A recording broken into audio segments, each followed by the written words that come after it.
This is the Wacaco Picopresso, and it is hands down the most portable espresso maker I've ever seen.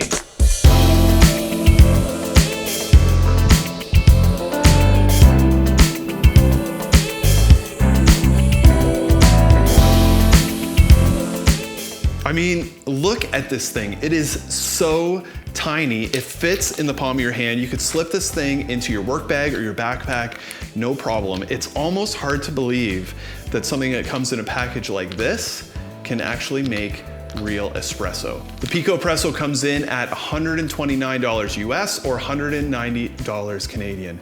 Not a small investment, but as far as portable espresso goes, it is hard to find something in a package like this. The Picopresso comes in this little travel case, which is pretty cool.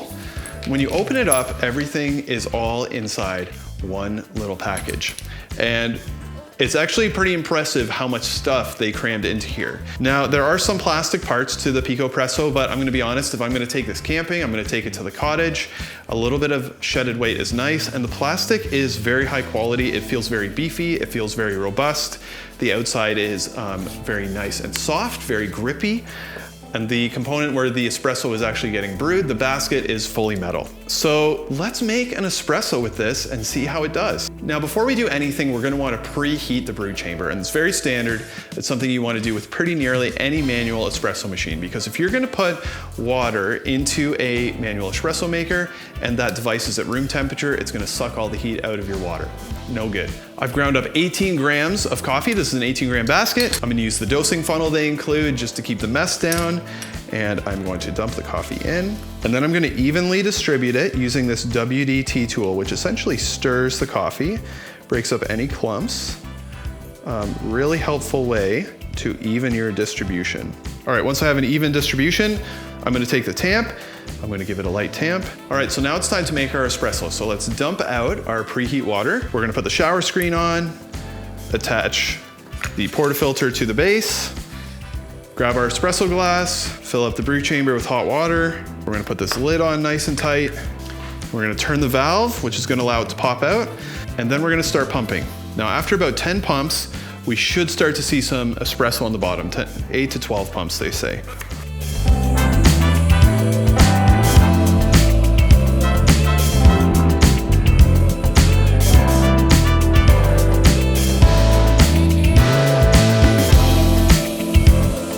Starting to see some espresso. We're gonna leave it be there for a minute.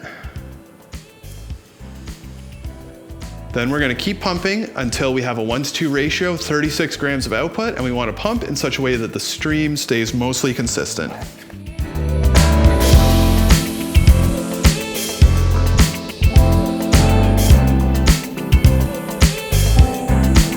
There's definitely some good crema on that shot.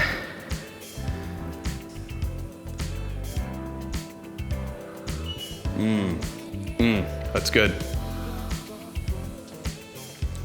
So should you buy the Picopresso or not? Well, a couple of considerations. Number one, I really need to say I cannot get over how portable this is. I have a ton of espresso equipment, and this is by far the most portable one that there is.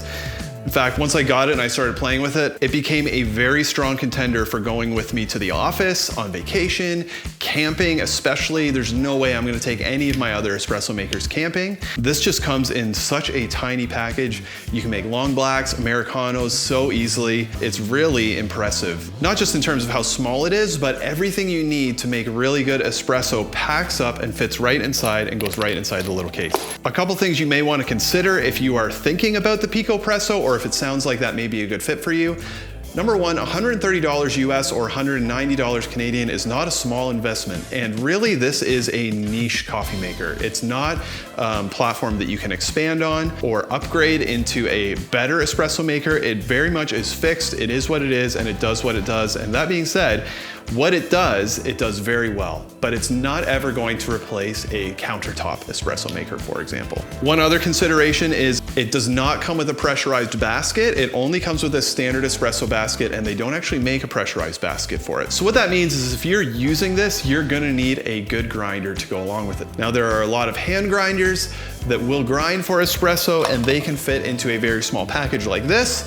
So basically, if you want to bring fresh beans and a grinder, it's not quite as small as this, but it is still very small package for bringing a full espresso setup by the time you get to a grinder and the espresso maker itself. The other thing I will say about the Picopresso is you do need to work to pound a shot of espresso, both with the hand grinder if you're using one, and when you're actually pumping the shot itself. Even though it's got this fun mechanism, by the time you're almost all the way through your shot, you're probably gonna be feeling it in your forearms and your hands, and it's definitely a different physical experience than using something like a lever or even an electric machine. Now, all that being said, I really can't get over how portable and how good of espresso this makes. This makes real espresso, really good, totally authentic espresso. The basket size is the same as you will find in a La Pavoni or in my Newton espresso maker. Both very legitimate espresso makers. This thing makes real espresso, and you can toss it in your backpack and take it with you camping. You don't need a special kettle. You can use any kind of hot water to dump in the top.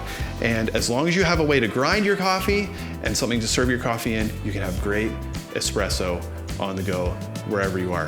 Very impressive. So that's the Picopresso. If you want to check out my other videos, I have a ton of great videos on espresso makers and espresso equipment. So make sure to check that out, and don't forget to subscribe. Hope you have a great day. Happy brewing. Cheers.